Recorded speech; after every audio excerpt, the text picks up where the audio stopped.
नमस्कार दोस्तों, आप सभी का स्वागत है हमारे YouTube channel GS study point पे। आज हम मानव भूगोल में हम देखेंगे वेबर का औद्योगिक अवस्थिति का सिद्धांत। तो बहुत ही इम्पोर्टेंट है परीक्षा की दृष्टि से। तो अगर आप पिछले वर्षों के पेपर उठा के देखेंगे तो प्रत्येक एग्जाम में ये एक साल छोड़ कर के आपको मिल ही जाएगा। यानी एक साल आएगा, फिर उसके बाद भले ना आए, फिर नेक्स्ट ईयर फिर मिल जाएगा आपको।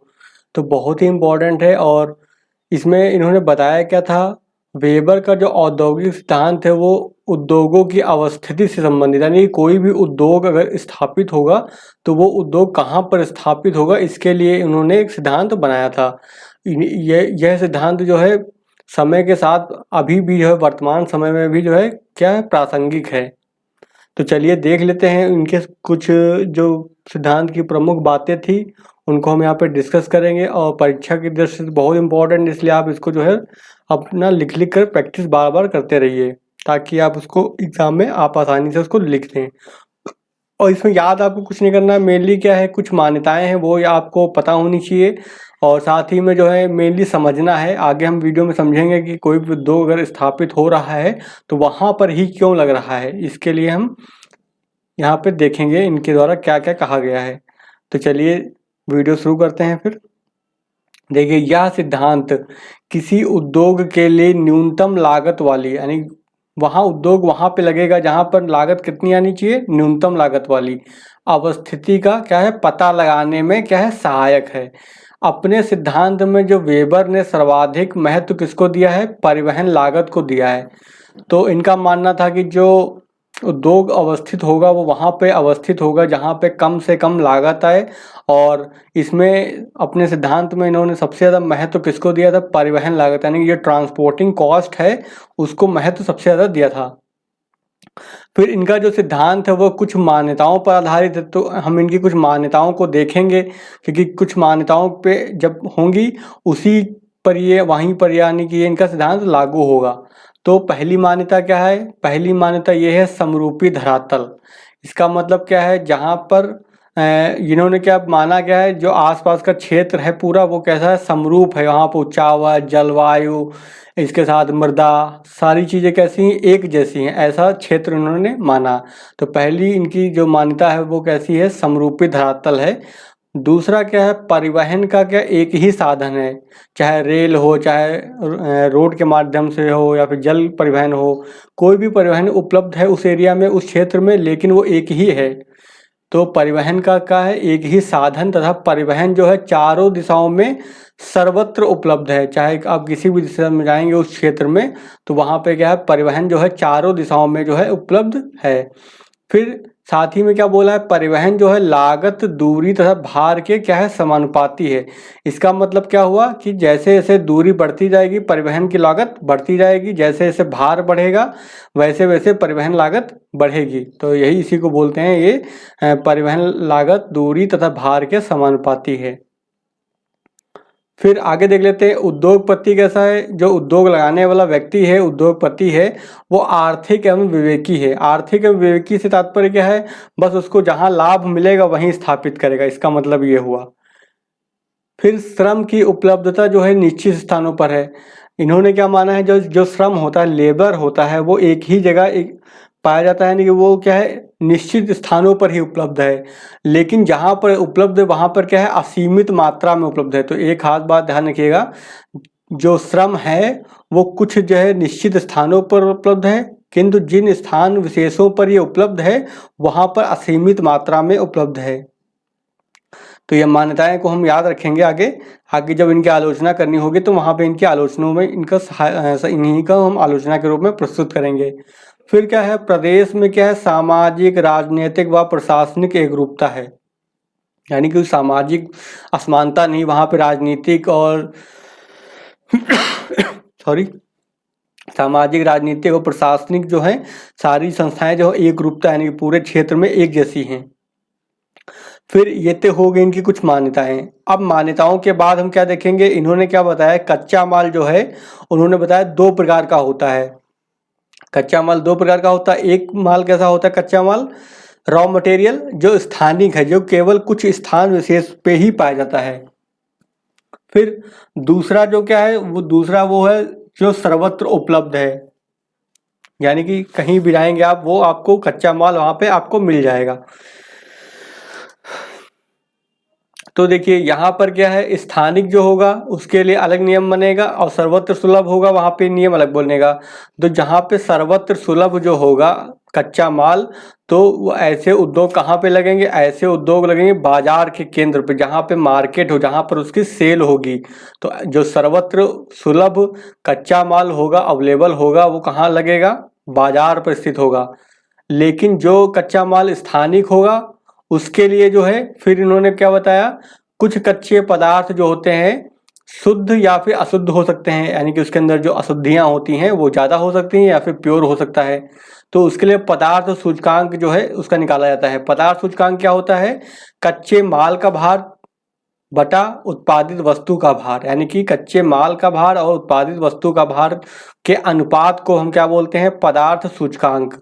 यदि कच्चा माल शुद्ध है तो पदार्थ सूचकांक क्या होगा, 1 आएगा। आप यहाँ पे वैल्यू पुट करेंगे, जितना कच्चा माल यूज किया, मान लो 1 टन हमने कच्चा माल यूज किया हमने, और वो जो माल बना हो, प्रोडक्शन होकर के तैयार हो, वो भी कितना आया, 1 टन आएगा मान लो, अगर शुद्ध हुआ तो 1 से कैंसिल होगा, कितनी वैल्यू आ गई, 1 आ गई।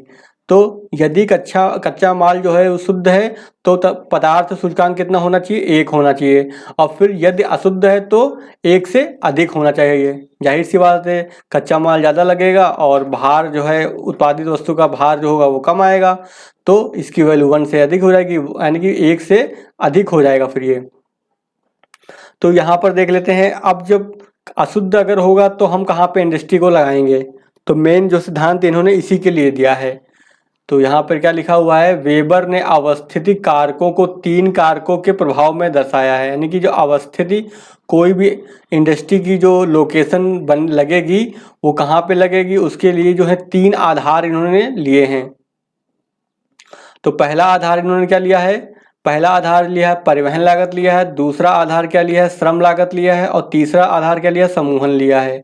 और सबसे ज़्यादा किस पे फोकस किया है, सबसे ज़्यादा परिवहन लागत पे फोकस किया है। चलिए देख लेते हैं क्या इनका सिद्धांत है, अब कैसे हम डिटरमाइन करेंगे। अब परिवहन लागत को पहले समझ लेते हैं। परिवहन लागत क्या है, सापेक्ष परिवहन लागत को वेबर ने उद्योग के स्थानीयकरण के लिए सबसे प्रमुख कारक माना है। उद्योग के लिए वह स्थान उपयुक्त होता है, यानी सबसे अच्छा उपयुक्त स्थान होगा जहाँ पे कच्चे माल तथा उत्पादित माल पर क्या है, न्यूनतम परिवहन लागत आती है। तो परिवहन लागत में हम क्या देखते हैं कि कितना जो है कच्चा माल लग रहा है और कितना उत्पादित माल पर जो है कॉस्ट आ रही है, किसकी, ट्रांसपोर्ट की। इसके लिए क्या है, वेबर ने स्थानीयकरण त्रिभुज का प्रयोग किया। तो अभी हम चित्र में देखेंगे भी कि स्थानीयकरण त्रिभुज कैसे प्रयोग करते हैं और कहाँ पर जो है उद्योग की स्थापना की जाएगी, जिसमें जो है उद्योग के लिए 2 कच्चा माल तथा 1 बाजार की मान्यता ली गई। यानी कि जो त्रिभुज को हम अभी देखेंगे उसका प्रैक्टिकल करके, तो उसमें हम 2 कच्चे माल ले लेंगे, यानी कि कोई जो सामान बन रहा है उसमें 2 कच्चा माल की ज़रूरत पड़ रही है, और साथ में 1 बाजार, यानी कि एक जहाँ पे बेचना है उसको, उस सामान को। यदि दोनों कच्चे माल सर्वत्र उपलब्ध हैं, अब देखिए यहाँ पर क्या आ गया शब्द, सर्वत्र। दोनों कच्चे माल जो है कहाँ हैं, सर्वत्र उपलब्ध हैं, ऐसे बनेगा इनका ट्रायंगल। ये ट्रायंगल हो गया। ये माल यहाँ पर है, यहाँ पे रॉ मटेरियल R1 मान लो उसको, रॉ मटेरियल R2 हो गया, ये मार्केट हो गई।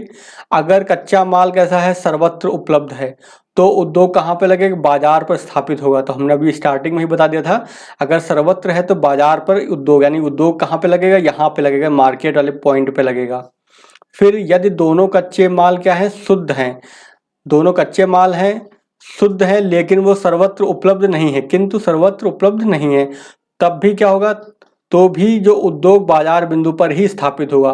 तो अगर मान लो कोई यहाँ पे रॉ मटेरियल मिल रहा है वो भी शुद्ध है, यहाँ पे रॉ मटेरियल मिल रहा है वो भी शुद्ध है, तो भी जो है जो उद्योग लगेगा कहाँ लगेगा, मार्केट पे लगेगा, क्योंकि यहाँ से रॉ मटेरियल लेके जाएंगे, यहाँ पे रॉ मटेरियल यहाँ से लेके जाएंगे और यहाँ पे प्रोडक्ट्स प्रोड्यूस करके बना देंगे हम, और मार्केट में उसको बेच देंगे।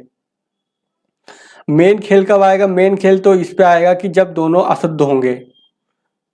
तो अब देख लेते हैं, जब हम दोनों कच्चे माल क्या है, अशुद्ध है, यानी जो रॉ मटेरियल है वो कैसा है, अशुद्ध है, तब हम इस त्रिभुज का सहारा लेंगे। फिर यदि दोनों कच्चे माल के हैं, अशुद्ध हैं, तो उद्योग की अवस्थिति त्रिभुज स्थानीयकरण द्वारा निश्चित किया जाएगा। तो अब हम देखिए यहाँ पे त्रिभुज ले लिया हमने। अब हम देखेंगे कैसे डिटरमाइन करेंगे कि कहाँ पे त्रिभुज कहाँ पे इंडस्ट्री लगेगी इस त्रिभुज के भीतर। अब देखिए यहाँ पर आपको दिखाया गया है RM1 रॉ मटेरियल 1, पहले एक कच्चा माल हो गया, दूसरा है RM2 रॉ मटेरियल 2। इनके बीच की दूरी कितनी मान ली हमने, 100 किलोमीटर मान ली है। और 1 टन भार को ढोने के लिए 1 रुपया मान लिया 1 किलोमीटर, यानी कि प्रति किलोमीटर खर्चा जो आता है ढुलाई का वो कितना आता है, 1 रुपया। तो अगर 100 टन का कोई मटेरियल है ले जाएंगे हम तो उसका खर्चा कितना आ जाएगा ढुलाई का, 100 रुपये आ जाएगा। अब देखिए यहाँ पर क्या है, मार्केट यहाँ पे उपलब्ध है और यहाँ पे इनकी बीच की दूरी कितनी मानी गई है, 100 किलोमीटर मानी गई। इनके बीच की दूरी कितनी मानी गई है, 100 किलोमीटर, यानी कि जो रॉ मटेरियल 2 है उसकी मार्केट से दूरी और रॉ मटेरियल 1 है उसकी मार्केट से दूरी कितनी मान ली हमने, 100। यानी कि त्रिभुज बना लिया हमने एक ऐसा, और सारी दूरियाँ जो हैं कितनी कितनी होगी, 100 किलोमीटर हो गई। अब देखते हैं हम, मान लेते हैं कि यहाँ पे देखिए, यहाँ पे दे रखा है माना RM1 यानी कि ये 1 टन लगता है और RM2 1 टन लगता है, ये दोनों यानी कि रॉ मटेरियल की मात्रा है। और इससे क्या है, ये 50% अशुद्ध हैं। इसका मतलब क्या है, इसका जितना ले रहे हैं 1 टन उसका आधा क्या हो जाएगा, वेस्ट हो जाएगा, इसका भी आधा वेस्ट हो जाएगा। तो कच्चा माल कितना है, 50% कैसा है, अशुद्ध है, ये मान लिया हमने। तब इससे क्या होगा, 1 टन हमने इससे लिया और 1 टन हमने इससे लिया, दोनों को मिला के यानी 1 + 1 2 टन हमने सामान लिया, इस्तेमाल किया कच्चा माल, और तो कितना होगा 2 टन। लेकिन इसमें से आधा क्या है, वो वेस्ट है, तो हम 2 से भाग कर देंगे इसको तो 1 आ जाएगा। इसका मतलब जो माल तैयार होके बनेगा वो क्या बन जाएगा, 1 टन बन जाएगा। तो 2 टन जो कच्चा माल है वो परिवर्तित हो जाएगा उत्पाद के रूप में 1 टन में। इतना आपको समझ में आ गया। अब देखिए यहाँ पर, अब हम यहाँ पे देखेंगे कुछ कंडीशंस को। हम यहाँ पे देखेंगे कि यदि उद्योग RM1 पर स्थापित है, तो यहाँ पर हम फिर से यहाँ पे चित्र बना सकते हैं अपना। तो ये हो गया आपका रॉ मटेरियल 1 यानी RM1 हो गया, RM2 हो गया ये, और ये मार्केट हो गई। इनके बीच की दूरी 100 किलोमीटर है, इनके बीच की दूरी 100 किलोमीटर है और इनके बीच की दूरी 100 किलोमीटर है, ये हो गया। अब देखिए इसमें क्या होगा, यदि हम मान लेते हैं कि जब उद्योग है वो कहाँ पर स्थापित होता है। पहली कंडीशन हम लेंगे, यदि उद्योग RM1 पर स्थापित करते हैं, तो पहली कंडीशन हमने यहीं पर लगा दिया उद्योग को अपने। अब यहाँ पर उद्योग लगाते हैं तो हम देखते हैं खर्चा कितना आएगा, कितना परिवहन लागत आएगी, यानी कि ट्रांसपोर्टिंग कॉस्ट कितनी आएगी। तो देखिए यहाँ से यहाँ पर लेकर के जाएंगे अगर, तो लागत कितनी आ गई, 100 टन हो गया, 1 टन पे यानी कि 1 रुपया आ रहा ना, तो 100 हो जाएगा। 1 किलोमीटर पे देखिए 1 किलोमीटर में खर्चा आता है 1 टन को ढोने में 1 रुपया। तो 100 किलोमीटर का कोई चीज़ ले जाएंगे हम तो कितना आ जाएगा खर्चा, 100 रुपया आएगा पर टन, यानी 1 टन का खर्चा कितना आ जाएगा, 100 रुपया आ जाएगा। तो यहाँ पे हमने क्या माना, यहाँ से हम यहाँ से रॉ मटेरियल लेकर के चले और यहाँ पहुँचे तो कितना खर्चा आ गया हमारा ट्रांसपोर्ट का, 100 रुपये आ गया खर्चा। फिर अब यहाँ पे हमने यहाँ का जो मटेरियल लिया उससे बनाया, हमने प्रोड्यूस कर दिया, माल तैयार कर लिया। अब हम इसको कहाँ लेके जाएंगे, यहाँ से यहाँ लेके जाएंगे। अब यहाँ पे जो उत्पाद का माल है यानी माल जो तैयार है उसका भार कितना था, 1 टन। अब 1 टन को हम 1 टन सामान को हम कहाँ लेके जा रहे हैं, फिर 100 किलोमीटर दूर जा रहे हैं लेकर के, तो फिर कितना खर्चा आ गया, 100 रुपये आ गया फिर से खर्चा। तो यहाँ तक का खर्चा भी हो गया, तो ये जोड़ देंगे हम, इसमें 100 रुपये आ गया। तो कुल कितनी आ गई ट्रांसपोर्टिंग कॉस्ट, 200 रुपये आ गया। तो अगर इसका मतलब क्या हुआ, अगर हम इस बिंदु पे अगर हम कोई भी इंडस्ट्री लगाते हैं तो वहाँ पे परिवहन लागत कितनी आ रही है, 200 रुपये आ रही है। फिर ऐसे ही हम इसका निकालते हैं, अगर मान लो यहाँ पर इंडस्ट्री लगाएंगे तब भी 200 रुपये ही आएगा। फिर अगर यहाँ पे इंडस्ट्री लगाते हैं, तीसरा बिंदु जो मार्केट है, मार्केट पे अगर हम इंडस्ट्री को लगाते हैं तो 100 रुपये यहाँ से लगा खर्चा, 100 रुपये इसको यहाँ से ट्रांसपोर्ट करने का लगेगा, तो 200 रुपये फिर लग गया खर्चा। तो ऐसे में हम क्या देख रहे हैं, हर जगह कितना कितना आ रहा है, 200 रुपये ही आ रहा है। फिर एक तरीका क्या कर सकते हैं, मान लो हमने यहाँ पर लगा दी इंडस्ट्री, एक्स बिंदु मान लिया, यहाँ पे हमने यहाँ पे लगा दी, तो क्या होगा, खर्चा हमारा कितना आएगा, देखिए अब यहाँ से यहाँ तक लाने में कितना खर्चा लगेगा, यहाँ से यहाँ तक जाने में 100 रुपये लगते हैं। अब इसको चेंज कर देता हूँ कलर को तो दिखाई देगा आपको। यहाँ से यहाँ तक हमको ले जाना है तो टोटल यहाँ से यहाँ तक ले जाते हैं तो 100 रुपये लगता है खर्चा। तो यहाँ पे कितना लगेगा, 50 रुपये लगेगा ना। और फिर यहाँ से इसको इधर यहाँ पे लेके आएंगे तो 50 रुपये लगेगा। लेकिन इस सामान को हम जब यहाँ से यहाँ लेके जाएंगे तो फिर हमको कितना देना पड़ेगा, ये लगेगा 87। या मैथ कैलकुलेट करेंगे तो मैथ में ये जब कभी भी निकालेंगे अगर ये भुजाएं बराबर हैं तो इसकी लंबाई कितनी आ जाती है, ये 87 आ जाती है ये। तो ये दूरी कितनी होगी, 87 आ गई। तो टोटल खर्चा कितना हो गया। अब हम अगर x बिंदु पे खर्चा निकालते हैं तो x बिंदु पर या फिर x डैश मान लें, ये x डैश मान लिया, तो x डैश बिंदु पर अगर हम स्थापित करते हैं यानी इस बिंदु पे जो हम अगर कोई इंडस्ट्री को लगाते हैं तो कुल कितना खर्चा आ जाएगा, 50 रुपये ये लग गए इसको जाने में ले जाने में, 50 रुपये यहाँ से यहाँ ले जाने में लग गए। और प्लस फिर यहाँ बन गया, प्रोडक्शन हो गया, प्रोडक्शन से फिर मार्केट में ले जाने में हमको कितना लगेगा, 87 रुपये लगेगा। तो टोटल कॉस्ट कितनी आ गई, 187 आ गई। तो बहुत ही आसान है और ये एग्जाम्पल में आपको दिखाना है, वहाँ पे लिखना है तभी नंबर भी मिलेंगे, ये भी ध्यान रखिएगा। अब देख लेते हैं अब हम क्या कर सकते हैं, एक और तरीका हो सकता है कहाँ लगा सकते हैं इंडस्ट्री, थोड़ा हम क्लियर कर लेते हैं इसको। एक तरीका और है, हम इंडस्ट्री को कहाँ पे लगा सकते हैं, एक इंडस्ट्री को हम यहाँ पे स्थापित कर सकते हैं। ये हो गई आपकी ऐसे, और इसको यहाँ पे लेके जाओ और इसको यहाँ पे लेके जाओ, ये बिंदु। तो x डैश अगर ये है तो हम इसको x मान लेते हैं। यहाँ पे क्या है आपका RM1 और ये क्या है आपका RM2, ये है मार्केट। अब हम यहाँ देख लेते हैं, अगर यहाँ पर हम कोई इंडस्ट्री को लगाते हैं तो हम देखते हैं कितना खर्चा आता है, कितना उसका ट्रांसपोर्टिंग कॉस्ट आएगी। अब देखिए ऐसे में क्या होगा, ये बिंदु अगर निकालेंगे आप मैथ के फॉर्मूले से तो इसकी दूरी कितनी आ जाती है, 58 आती है। हल करेंगे जब ये 100 है, ये 100 है, ये 100 है, तो ये दूरी जो कितनी आ जाती है, ये 58 आती है। ये फॉर्मूले से आप निकाल सकते हैं। यहाँ पे ये दूरी कितनी आ जाएगी, यहाँ से यहाँ तक की दूरी 58 आ जाएगी, और यहाँ से यहाँ की दूरी कितनी आ जाएगी, 58 आ जाएगी। तो अब हम ये करते हैं कि यहाँ पे हम अगर अपनी इंडस्ट्री लगाते हैं यानी x पर, तो x पर कुल कितना खर्चा आएगा। तो यहाँ से हम माल लेके ढुलाई के लिए चलेंगे तो यहाँ से यहाँ तक का खर्चा कितना आ गया, 58 रुपये आ गया। फिर यहाँ से यहाँ तक का खर्चा कितना आ गया, 58 रुपये आ गया। फिर 58 रुपये आ गया यहाँ से मार्केट तक पहुँचाने में, जो पदार्थ फिनिश प्रोडक्ट बना हुआ हमारा। इनको जोड़ेंगे तो जोड़ने पे कितना आ जाएगा, 174। तो हमने क्या पाया है, हमने पाया यहाँ पे लगाएंगे इंडस्ट्री 200 रुपये खर्चा आएगा, यहाँ पे लगाएंगे 200 रुपये खर्चा आएगा, यहाँ पे लगाएंगे 200 रुपये खर्चा आएगा। लेकिन यहाँ पर लगाएंगे एक्स डैश पे लगाएंगे तो यहाँ पे कितना आया था, 187 रुपये आए थे खर्चे। ये देखा हमने, यहाँ पे लिखा हुआ है 187, यहाँ पे लगा नहीं पाता। लेकिन अगर यहाँ पे लगा देते हैं तो यहाँ पे कितना आ जाएगा, 174 आ गया। अब आप अगर आर्थिक विवेकी मानव हैं, उद्योगपति हैं, तो आप कहाँ पे लगाओगे इंडस्ट्री, जहाँ पे सबसे कम खर्चा आएगा परिवहन लागत का यानी कि ट्रांसपोर्टिंग कॉस्ट। तो आप इंडस्ट्री को कहाँ लगाओगे, आप इस बिंदु पे लगाओगे, एक्स बिंदु पे लगाओगे, जहाँ पे ट्रांसपोर्टिंग कॉस्ट कितनी आ रही है, 174। बस यही है वेबर का सिद्धांत। हमने निकाल लिया कि कहाँ पे जो है इंडस्ट्री लगेगी। तो इसी तरीके से जो है त्रिभुज की जो है स्थिति का हम पता करके इस त्रिभुज के भीतर जो है कहाँ पे जो है इंडस्ट्री को लोकेट किया जाएगा। यही इनका वेबर का जो है औद्योगिक अवस्थिति का सिद्धांत है। तो बहुत ही आसान है और बहुत ही, लेकिन अगर आप समझ नहीं पाएंगे थोड़ा ये चीज़ों को तो फिर आपको बहुत कठिन लगेगा। फिर आप इनको याद करना शुरू कर देंगे, तो याद करेंगे तो फिर तो आपके लिए बेड़ा गर्क हो जाएगा, क्योंकि कितना याद करेंगे, याद करने के लिए पूरा ज्योग्राफी ऑप्शनल है ना वहाँ पे। तो एक चीज़ तो है नहीं कि याद कर लिया आपने, तो इसको समझना है, ये समझने वाली चीज़ है। इसको समझ लिया वहाँ पे, एग्जाम्पल के तौर पे लिख दिया वहाँ पे जा करके, बहुत ही आसान है। बस ये थोड़ा याद कर सकते हैं आप हैं, क्योंकि वहाँ पे आप ये तो निकालने बैठेंगे कि इसकी दूरी कितनी आएगी वहाँ पर, ये इसकी दूरी। तो इसको याद कर लीजिएगा, 58 ये होता है, 58 ये होगा, 58 ये होगा। तो इसको आप याद कर सकते हैं।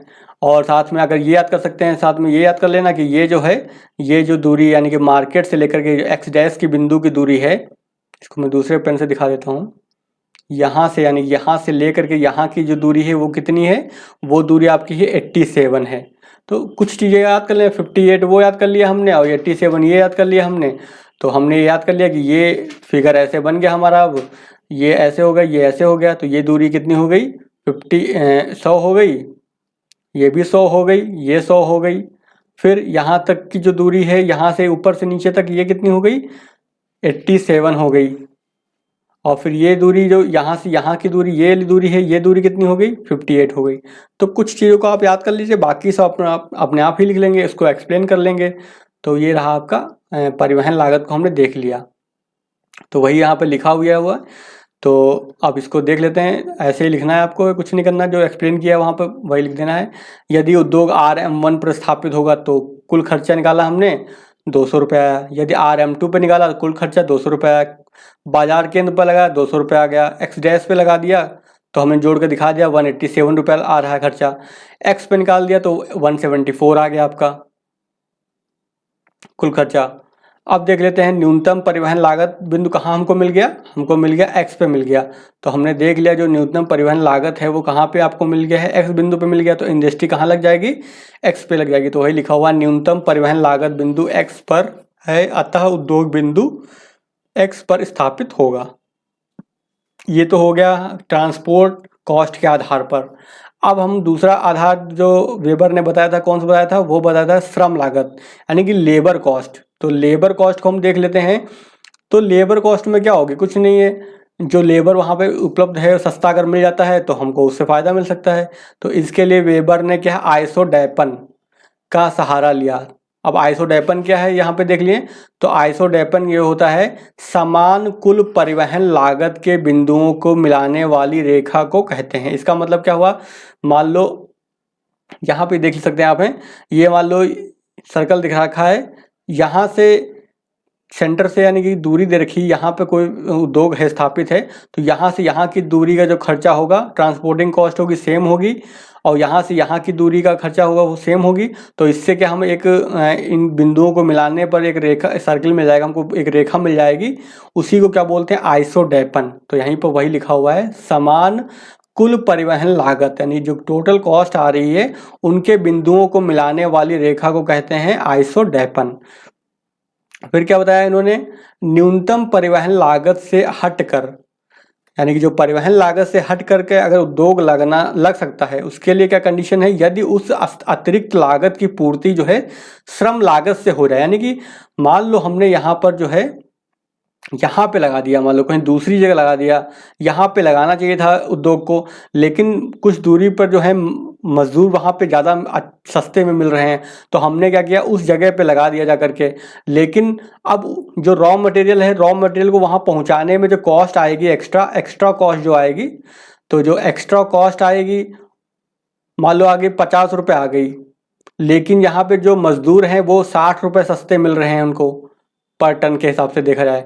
तो यहाँ पे क्या होगा, तब लग सकता है, क्योंकि हम जो 50 रुपये यहाँ पे एक्स्ट्रा पे कर रहे हैं वो उसका फ़ायदा हमको यहाँ 60 रुपये में मिल जाएगा। तो इससे बल्कि 10 रुपये बच ही जाएंगे हमको प्रति टन। तो इससे क्या होगा, हमको लाभ ही मिलेगा। तो श्रम लागत के आधार पर जो है लग सकता है, यानी कि परिवहन लागत महंगा हो रहा है यहाँ पर। वैसे तो परिवहन लागत जहाँ पे सस्ती होनी चाहिए वहीं पे लगना चाहिए उद्योग, लेकिन वहाँ पे जो श्रम सस्ता है, तो परिवहन लागत की जो क्षतिपूर्ति है वो श्रम लागत से हो जा रही है, इसलिए जो है उस स्थान पे जो है लगाया जा सकता है।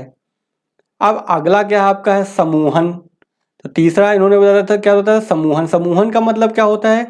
एक उद्योग है मान लो, तो एक उद्योग यहाँ पर स्थापित है, तो करता क्या है, वो बड़े पैमाने पर उत्पादन करता है, या फिर क्या है विस्तृत इकाइयाँ लगाती हैं, इससे कि बहुत ज़्यादा मात्रा में मास प्रोडक्शन होगा। यहाँ पर मास प्रोडक्शन, ज़्यादा मात्रा में अगर प्रोडक्शन होएगा अगर उस एरिया में, तो उससे क्या होगा, उसकी लागत सस्ती हो जाएगी प्रति यूनिट।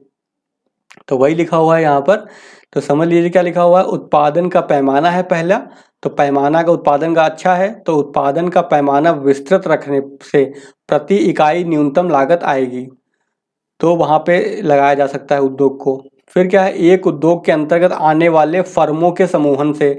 तो मान लो कोई कार बनाने वाली कंपनी अगर कोई स्थान पर लगी हुई है, तो अब उससे क्या होगा, जो उसके आसपास के क्षेत्र में वहाँ पे जो है जो रैक्सीन हो गई, पेंट हो गया, नट बोल्ट हो गए, टायर बनाने वाली कंपनियां हो गई, और जो एसी बनाने वाली कंपनियां हो गई, जो कांच का सामान, ग्लास का बनाने वाली कंपनियां हो गई, प्लास्टिक के जो सामान यूज़ करते हैं, बम्पर वगैरह, उसका इस्तेमाल करने वाली है। फिर अन्य जो इलेक्ट्रिक सामान यूज़ होते हैं, बल्ब वगैरह हो गए, कोई भी सामान होते हैं वो वहाँ पे जो फैक्ट्रियाँ जा करके इकट्ठा हो जाएंगी। इससे क्या होता है, उसको फ़ायदा मिलेगा। एक जो यूनिट है वो दूसरी यूनिट का सामान को क्या करेगा, कंज्यूम करेगा। तो यही लिखा हुआ है, एक उद्योग के अंतर्गत आने वाले फर्मों के समूहन से, यानी कि उन समूहन से जो है लाभ मिलेगा, सबको, दोनों को ही लाभ मिलेगा। जो अन्य फर्म है उनको भी लाभ मिलेगा और जो मेन फर्म है उसको भी लाभ मिलेगा। उसको क्या, जो मेन फर्म है उसको क्या है, सब जगह सारे सामान जो है उसको रॉ मटेरियल जो उसमें उसके असेंबलिंग में जो लग रहा है उसको नज़दीक में मिल जाएगा। और जो दूसरे जो है, जैसे टायर बनाने वाली कंपनी है, ट्यूब बनाने वाली कंपनी है, तो उसको भी क्या मिल जाएगा, उसका जो जो प्रोडक्शन होगा वहाँ पे कंज्यूम हो जाएगा वो। आगे देखा, अनेक प्रकार के उद्योगों का क्या है, एक स्थान विशेष पर समूहन। तो देखा भी होगा आपने, यही इसीलिए भारत में अगर उद्योगों का देखेंगे वितरण कैसा है, तो समूहन के आकार पे, यानी कि बेल्ट मिलते हैं, पूरे पूरे हब मिलते हैं। समूहन लाभ के कारण ऐसा होता है, यही लिखा हुआ है, एग्लोमरेशन लाभ होता है उसके। तो समूहन को बोलते हैं एग्लोमरेशन। तो कोई भी चीज़ देखी होगी आपने, एक जगह चीज़ को आकर्षित करती है, एक मतलब पूरा पूरा वहाँ पे हब बन जाता है, इंडस्ट्री का हब बन जाता है। तो यही उसका रीज़न होता है कि समूहन का लाभ मिलता है इनको। भारत के अगर हम देखते हैं कि इंडस्ट्री को वितरण को देखते हैं, तो भारत में इंडस्ट्री वितरण को देखेंगे आप, तो जो भारत के जो प्रमुख उद्योग हैं वो कुछ क्षेत्र विशेष में फैले हुए हैं। जैसे मुंबई में हो गया यहाँ पर, फिर यहाँ पे बेंगलुरु वाला हो गया, चेन्नई वाला वो एरिया हो गया यहाँ पर, नागपुर में यहाँ पर जाएंगे तो वहाँ पे भिलाई वगैरह बहुत सारे प्लांट बने हैं, यहाँ पर लगे हैं, बोकारो प्लांट हो गया, तो नागपुर पेटी हो गई आपकी, यहाँ पे कोलकाता में हो गया, फिर यहाँ पे दिल्ली के आसपास का क्षेत्र हो गया, यहाँ पे बड़ौदा और सूरत के आसपास का क्षेत्र हो गया। तो ये इन्हीं कुछ पेटियों में ही पूरा जो देश का उद्योग फैला हुआ है। तो ये ऐसा क्यों होता है, समूहन लाभ के कारण जो है ऐसा होता है। वहाँ पे जो एक कोई उद्योग अगर खुला हुआ है तो उसी के साथ साथ जो है अन्य उद्योग वहीं पर आकर के विकसित होने लगते हैं। अब हम यहाँ पे देख चुके हैं, यहाँ पे चित्र बना देना यहाँ पर, कि ये दिखाया रहेगा, एक इंडस्ट्री यहाँ पे है, एक इंडस्ट्री यहाँ पर लगी हुई है, एक इंडस्ट्री यहाँ पे है। तो जो इसका कॉमन एरिया आएगा ये समूहन लाभ को बढ़ाता है।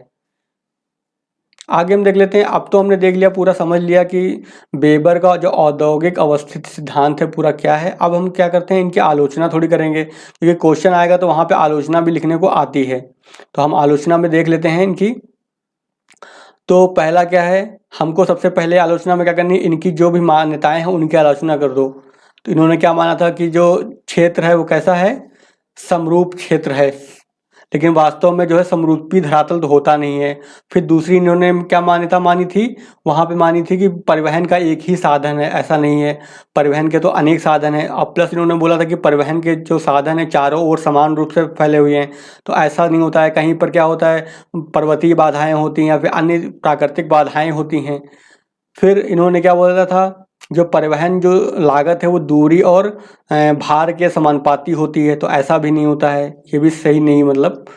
फिर उद्योगपति इन्होंने बताया था कि आर्थिक एवं विवेकी होता है, तो ऐसा नहीं होता है। जिसे आप देखेंगे कि उद्योगपति जो होता है केवल आर्थिक व विवेकी नहीं होता है। जैसे बिरला ग्रुप हो गया, तो बिरला ग्रुप कहाँ का, राजस्थान का है, तो बहुत सारे जो प्लांट वो बिरला राजस्थान में जाके लगाता है। तो उसका रीज़न इसलिए है कि वो अपने घर लगा रहा है, अपने क्षेत्र में लगा रहा है, पैतृक क्षेत्र में लगा रहा है, वहाँ पे उसको अवस्थिति लाभ से कोई मतलब नहीं है। तो व्यक्ति क्या है, अपने व्यक्ति विवेक से जो है अपने प्लांट को लगाता है या फिर उद्योग को लगाता है। फिर क्या है, श्रम की उपलब्धता जो उन्होंने बताई थी कि निश्चित स्थानों पर है, और लेकिन जहाँ पे माना है इन्होंने वहाँ पे असीमित माना है। तो कहीं भी जो है असीमित मात्रा में जो है श्रम अवेलेबल नहीं होता है, वो भी स्किल्ड लेबर जो होता है वो तो ऐसा पॉसिबल ही नहीं है, संभव ही नहीं है। फिर अगली मान्यता इनको क्या थी, अगली मान्यता इनकी ये थी कि प्रदेश में जो सामाजिक, राजनीतिक व प्रशासनिक एकरूपता होती है, तो ऐसा भी नहीं है। गवर्नमेंट हर सारी अलग अलग होती हैं, वो अलग अलग नीतियाँ बनाती हैं। जैसे नैनो का प्लांट का काफ़ी विरोध हुआ था कोलकाता में, तो वहाँ से वो शिफ्ट हो गया, गुजरात में चला गया फिर वहाँ। तो राजनीतिक परिस्थितियाँ जो हैं उद्योगों की अवस्थिति में जो है काफ़ी जो है निर्णायक भूमिका निभाती हैं। जैसे कोई राज्य होता है तो बोलता है कि हमारे यहाँ आके उद्योग लगाइए, तो हम आपको उसमें टैक्स में छूट देंगे और साथ में अन्य सुविधाएं देंगे, आधारभूत संरचना प्रोवाइड कराएंगे। तो इस तरह की जो राजनीतिक सुविधाएं दी जाती हैं, नीतियाँ होती हैं, उसके अनुसार भी जो है उद्योगों की अवस्थिति प्रभावित होती है। जैसे सेज हो गया, तो स्पेशल इकोनॉमिक जोन हो गए, तो ये क्या है, एक राजनीतिक नीति है ना। कि इस क्षेत्र में आइए, लगाइए अपना, हम आपको छूट देंगे, टैक्स में छूट देंगे, साथ में यहाँ पे इंफ्रास्ट्रक्चर डेवलपमेंट कराएंगे आपका, वो सब प्रोवाइड कराएंगे। तो ये सारी बहुत सारी सर्विसेज देंगे ना। तो ये सब सारी जो चीज़ें होती हैं, ये सारी चीज़ें भी उद्योगों की अवस्थिति में बहुत ही महत्वपूर्ण निर्णायक निर्णय लेती हैं। तो ये रही कुछ प्रमुख, और हमने देख लिया यहाँ पर मान्यताओं की आलोचना हमने कर दी। तो यहाँ पर मैंने सीधे लिख दिया है कि मान्यताओं की आलोचना करें, क्योंकि देखिए नोट्स आपका ऐसा होना चाहिए, छोटा होना चाहिए, ताकि बार बार एक ही चीज़ को आपको दोहराना ना पड़े। तो यहाँ पे मैंने लिख दिया बस केवल कि मान्यताओं की आलोचना करो। वहाँ पे एग्जाम में आप क्या है, इन सब जो हमने आलोचनाएं पढ़ी हैं उनको वहाँ पे आपको लिखना है, ध्यान रखिएगा। ये नहीं कि वहाँ पे भी लिख के आ गए कि मान्यताओं की आलोचना करें। ठीक है, आप पक्ष में बात कर लेते हैं। तो इतनी बुराई कर ली है तो वेबर के सिद्धांत की हम देखते हैं कि भाई वर्तमान समय में क्या वेबर का सिद्धांत का महत्व है भी नहीं है, समय के साथ क्या ये प्रासंगिक है। तो वेबर ने क्या है, परिवहन लागत, बाजार, कच्चा माल, श्रम तथा समूहन को क्या दिया, महत्व दिया है। यह कारक अवस्थित में प्रमुख कारक है, यानी कि वर्तमान समय में भी यही कारक होते हैं जो सबसे ज़्यादा महत्वपूर्ण होते हैं। भारत के दृष्टि से देखोगे तो आप देखेंगे जितने भी जो आयरन स्टील प्लांट हैं वो कहाँ मिलेंगे आपको, जहाँ पे कोयला और जो आयरन के जो कच्चा माल दोनों ही उपलब्ध हैं, वहीं पे ही जो है इस तरह के प्लांट आपको उद्योग मिलेंगे। चाहे आप देख लो बोकारो देख लीजिए, राउरकेला देख लो, और साथ में भिलाई देख लो। तो ये सारे कहाँ अवस्थित हैं, जहाँ पर कोयला भी मिल रहा है वहीं पास में, और वहीं पास में ही क्या है, इस्पात के भी, यानी कि लौह अयस्क की खाने भी हैं वहीं पर। फिर देख लेते हैं परिवहन लागत वर्तमान में भी अत्यधिक प्रभावी है, तो ये भी हमने देख लिया। अगला, विश्व में उद्योगों का संकेंद्रण कुछ औद्योगिक प्रदेशों में है, तो हमने भारत का भी एग्जाम्पल दिया। ऐसे ही विश्व में भी जो है कुछ देशों में जाएंगे आप, जैसे अमेरिका हो गया, रसिया हो गया, यूरोप के कुछ देश हो गए, जापान हो गया, चाइना हो गया। तो इन देशों में जाएंगे तो आप क्या पाएंगे कि कुछ जो उद्योग होते हैं, मतलब पूरे विश्व में कहीं भी जाएंगे, किसी भी देश में जाएंगे तो जो पूरा देश है हर जगह नहीं फैले होंगे, उद्योग जो होंगे कुछ स्थान विशेष पे ही संकेंद्रित होंगे। इसका मतलब क्या, समूहन जो होता है उसकी अवधारणा वहाँ पे लागू होती है, समूहन की। फिर अगली क्या बात बताई इन्होंने कि वेबर की जो श्रम लागत संकल्पना अत्यधिक प्रभावी है। देखिए आप देखेंगे अफ्रीका का एग्जाम्पल लेते हैं, तो अफ्रीका में क्या होगा, जो अलग अलग कंपनियां हैं, जो भारत की भी बहुत सारी कंपनियां हैं, चाइना की कंपनियां हैं, तो यहाँ पे क्या अवेलेबल है, आपका सस्ता श्रम अवेलेबल है। तो ऐसे में क्या है, जो इंटरनेशनल कंपनियां हैं तो अपने प्लांट कहाँ लगाएंगी, चाइना की कंपनी है तो चाइना में प्लांट नहीं लगाएगी, वो कहाँ लगाएगी, यहाँ पे लगाएगी, अफ्रीका में जाकर के। क्यों, क्योंकि यहाँ पे सस्ता लेबर अवेलेबल है, सस्ता लेबर अवेलेबल है। तो देखा होगा आपने, जो अंतर्राष्ट्रीय जो होता है मजदूर का प्रवास वो कम होता है। ऐसे में क्या होता है, कंपनियां प्रवास करती हैं एक दूसरे से, एक स्थान से दूसरी जगह, ना कि जो मजदूर होते हैं, मजदूर कम प्रवास करते हैं। तो वही लिखा हुआ है, वेबर की जो श्रम लागत संकल्पना अत्यधिक प्रभावी है। अंतर्राष्ट्रीय पैमाने पर जो है श्रम गतिशीलता क्या है, वो सीमित है।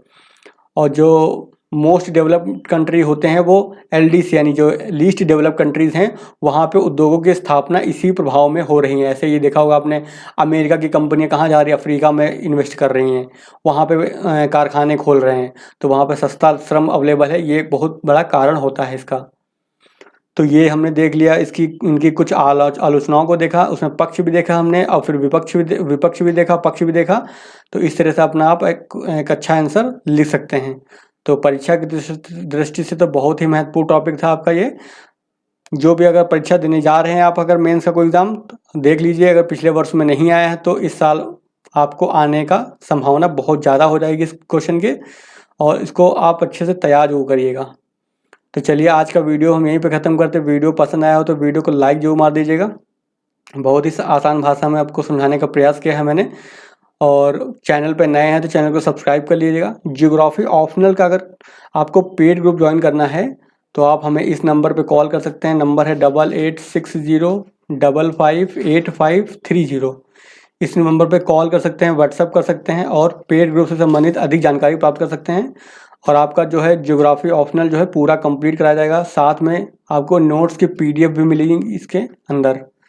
तो जिन लोगों को भी ज्योग्राफी ऑप्शनल अपना पूरा तैयार करना है, उनको पेड ग्रुप ज्वाइन करना है, तो इस नंबर पे बात कर सकते हैं वो। चलिए फिर आज का वीडियो हम यहीं पे ख़त्म करते हैं। मिलते हैं फिर नेक्स्ट वीडियो में किसी नेक्स्ट टॉपिक पे।